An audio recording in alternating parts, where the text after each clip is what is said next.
there is a difference between snow plowing and snow removal.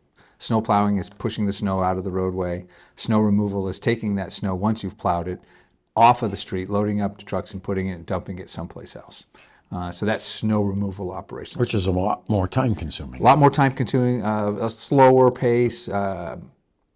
It's a lot of material that you've got to deal with. Takes some specific machinery to do it as well. But snow plowing, let's go back to that.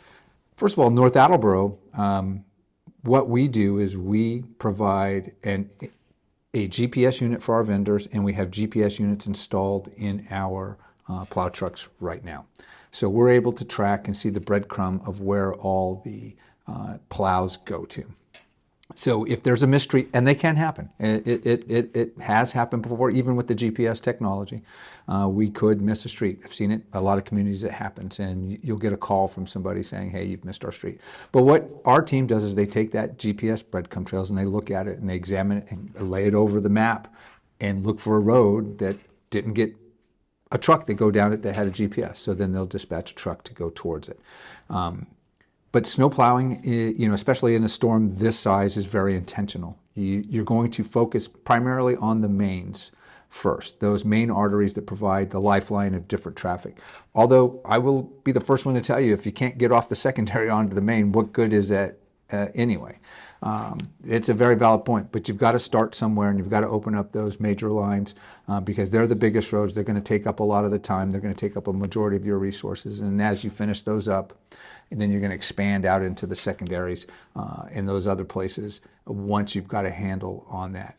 Now, when the snow is coming at 3 to 4 inches an hour for 6 to 7 hours, that's you could have plowed down a street, and that snow is going to fill right back in as quickly as you plowed it up, and it's going to look like nobody's ever. Don't forget the wind.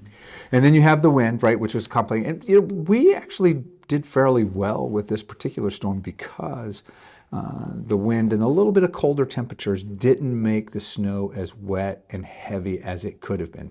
It's still good snowball material, don't get me wrong.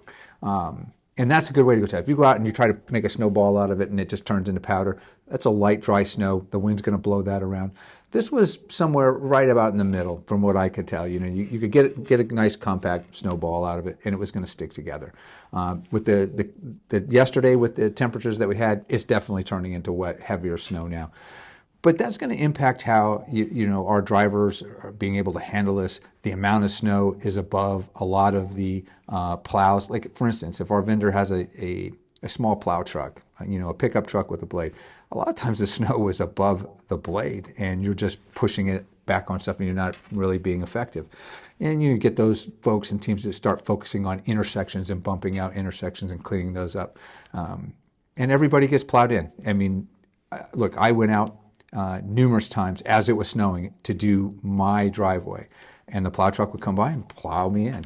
I would go back down, clear out the end. No,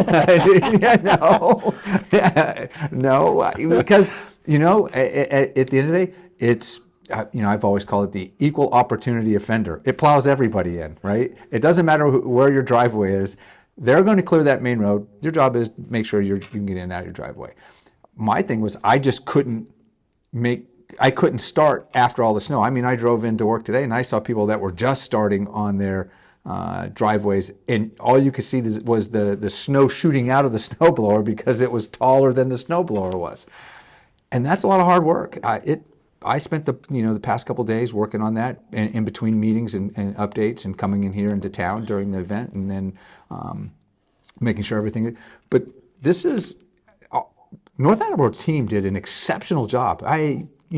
Mark Hollowell and the TBW team and all of the employees that came in to help and all of the vendors, North Attleboro's very lucky. I would say, based on my commutes and driving around in other communities and into North Attleboro, head and shoulders above everybody else.